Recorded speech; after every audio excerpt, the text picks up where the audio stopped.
सो welcome dear students back.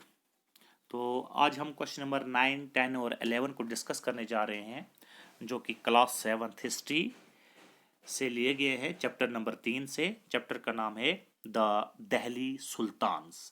तो बाकी के क्वेश्चंस हमने प्रीवियस वीडियोस में आपके साथ डिस्कस कर लिए हैं।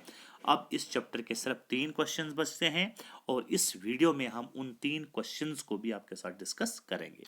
So let us start from question number 9। Do you think the author of Tawarikh would provide information about the lives of ordinary men and women? कहता है, क्या आप ऐसा सोचते हैं या ऐसा समझते हैं कि जो तवारीख के ऑथर से उन्होंने उस अपने बुक्स में या अपने जो भी वो राइटर्स वगैरह जो बुक्स वगैरह लिखते थे, उसमें जो ऑर्डिनरी उस वक़्त का एक आम आदमी होता था, चाहे वो मैन हो या फिर वुमेन, उनके बारे में कोई इन्फॉर्मेशन लिखी होगी या दी होगी? तो क्या आप ऐसा सोचते हैं? सो आइए हम देखते हैं क्या बोलते हैं कि क्वेश्चन नंबर 9 का आंसर है no, I don't think the authors of Tawarikh would provide information about the lives of ordinary men and women। कहता है नहीं, हमारे हिसाब से, अगर हमारी सोच से अगर देखा जाए तो ये जो तवारीख के जो ऑथर्स थे, इन्होंने किसी भी आम आदमी मैन या वुमेन के बारे में इंफॉर्मेशन, कोई भी जानकारी नहीं दी है। बिकॉज, क्यों? Because their writing was for praising the sultan and get reward. क्योंकि उनकी राइटिंग जो होती थी वो किसके लिए होती थी? जो उस टाइम का जो रूलर या सुल्तान होता था उसको खुश करने के लिए। मतलब उनकी राइटिंग हमेशा, जो उस वक्त का जो सुल्तान होता था, उनकी उनको खुश करने के लिए जो है वो तारीफ करने के लिए जो है उनकी राइटिंग्स होती थी। इसलिए उन्होंने उस वक्त का जो आम आदमी होता था उसके बारे में कोई भी इंफॉर्मेशन नहीं दी कि उस वक्त का आम आदमी जो है किस तरीके की जिंदगी बसर करता था। They had nothing to do with common folks. कहता है आम आदमी के साथ या उनका कोई भी लेन देन नहीं था। Also they were the part of the administration and lived in towns. और ये जो ऑथर्स होते थे, ये उस वक्त की एडमिनिस्ट्रेशन का भी एक हिस्सा होते थे और हमेशा जो है मेन टाउन एरिया में रहते थे। And were mostly unaware of the life of common people.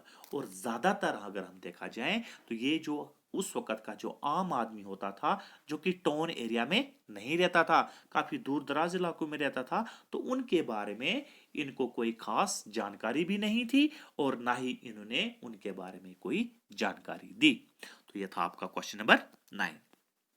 अब है क्वेश्चन नंबर 10। क्वेश्चन नंबर 10 क्या कहता है?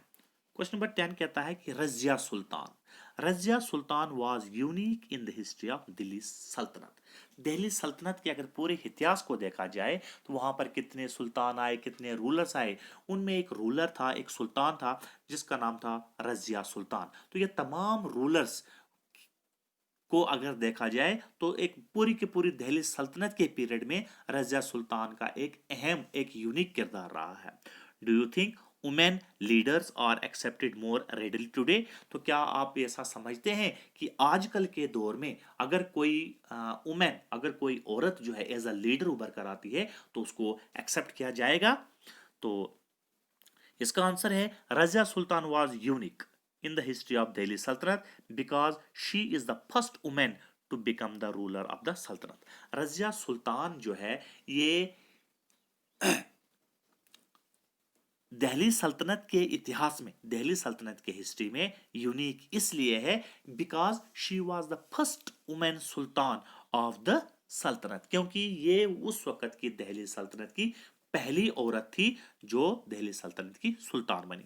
She was more able and qualified than all her brothers. अगर अपने भाइयों के मुकाबले में देखा जाए तो ये उन भाइयों से काफी ज्यादा पढ़ी लिखी और काफी ज्यादा होनहार थी। Yes, I think women leaders are accepted more readily today because of the democracy। और अगर हम बात करें कि आजकल के पीरियड में कि क्या कोई वुमेन लीडर को एक्सेप्ट कर सकता है ग्लोबली, तो हाँ, मेरा ख्याल है, हमारा ख्याल है कि यस, आज हम उसको एक्सेप्ट कर सकते हैं। क्यों? Because of the democracy. क्योंकि सबको बराबर का हक है, सबको बराबर का राइट है। Now the world has become an open minded. in the terms of gender equality and would never mind in having women as their lives। पहले के मुकाबले में अगर आजकल की सोच में देखा जाए, पहले लोगों की जो सोच होती थी, थिंकिंग होती थी, वो काफ़ी रिस्ट्रिक्टेड और लिमिटेड होती थी। लेकिन आज जो है लोगों का जो विचार है, लोगों की जो सोच, वो काफ़ी ओपन माइंडेड है और वो एक औरत को जो है एज अ लीडर जो है एक्सेप्ट कर सकते हैं। Many women in this period proved that a woman too can be at the top of leaders। Moreover, people widely supported the women as their leaders। जैसा कि आजकल के दौर में बहुत सारी औरतों ने, बहुत सारी वुमेन्स ने ये प्रूव कर दिया है कि उनके अंदर भी ऐसी काबिलियत है, वो एज अ लीडर जो है वो किसी भी नेशन को या स्टेट को जो है लीड कर सकते हैं। तो ये था क्वेश्चन नंबर 10 रजिया सुल्तान के बारे में। अब है इस लेसन का last question, question number 11। Why were the Delhi Sultans interested in cutting down forest?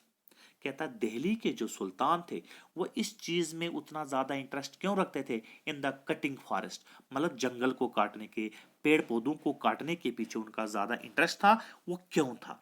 Does deforestation occur for the same reason today?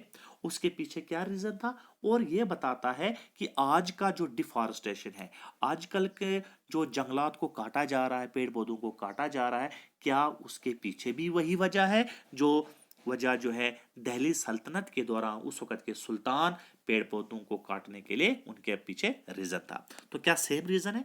तो आंसर इस तरह से है, the Delhi sultans interested in cutting down forest to give land to peasants. सबसे पहले अपने जो peasants थे उनको जमीन नहीं थी, इसलिए वो क्या करते थे, पेड़ पौधों को काटते थे, वो जमीन जो है प्लेन करते थे ताकि अपने पीजेंट्स को लैंड अवेलेबल करते थे।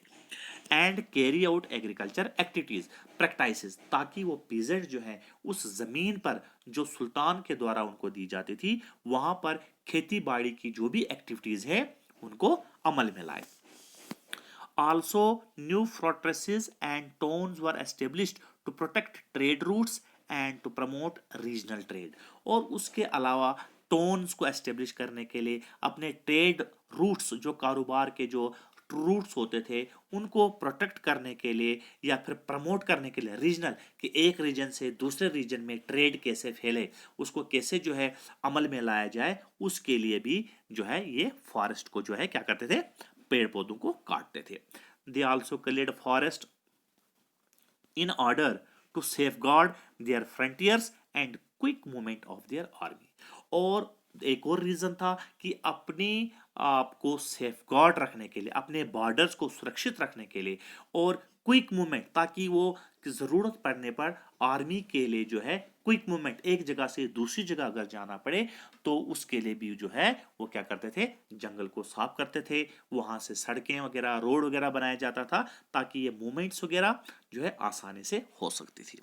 अगर हम आज की बात करें, in today world deforestation occur due to the construction of roads, railways, houses and industries. और आज के दौर में भी अगर हम देखा जाए कि कहीं पर भी अगर पेड़ पौधे काटे जा रहे हैं, उनके पीछे क्या पर्पज है, या तो वहां पर सड़कें बनाई जाती हैं, या तो रेलवेज बनाए जाते हैं, या तो मकान सेटलमेंट देखने को मिलती है, या फिर इंडस्ट्रीज या फैक्ट्रीज की एस्टेब्लिशमेंट हमें देखने को मिलती है। सो हम ये कह सकते हैं, we can say that deforestation occur for the same reasons today, only the perspective of views has been changed। तो कहता है कि आज के पॉइंट ऑफ व्यू से अगर देखा जाए डिफॉरेस्टेशन क्यों हो रही है, और सुल्तान के वक्त, जो दिल्ली सल्तनत के वक्त जो सुल्तान थे उस वक्त जो डिफॉरेस्टेशन हो रही थी, तकरीबन तकरीबन अगर देखा जाए इसके पीछे जो उनका जो मकसद था, जो रीजन थी, जो वजहें थी, तकरीबन तकरीबन एक जैसी थी। सिर्फ चेंज क्या हुआ, द पर्सपेक्टिव ऑफ व्यूज, जो अप्रोच थी, जो नजरिया था, खाली उसमें चेंज आई, बाकी अगर हम रीजन देखेंगे, वजह देखेंगे, वो सेम थी। तो ये था आपका क्वेश्चन नंबर 11। तो इस तरीके से ये जो चैप्टर था द दिल्ली सुल्तान्स, इसके सारे के जो टेक्स्ट बुक के जो क्वेश्चन आंसर हैं, हमने 3 वीडियोस में अलग अलग पार्ट करके इनको डिस्कस किया है, और ये चैप्टर यहाँ पर समाप्त होता है।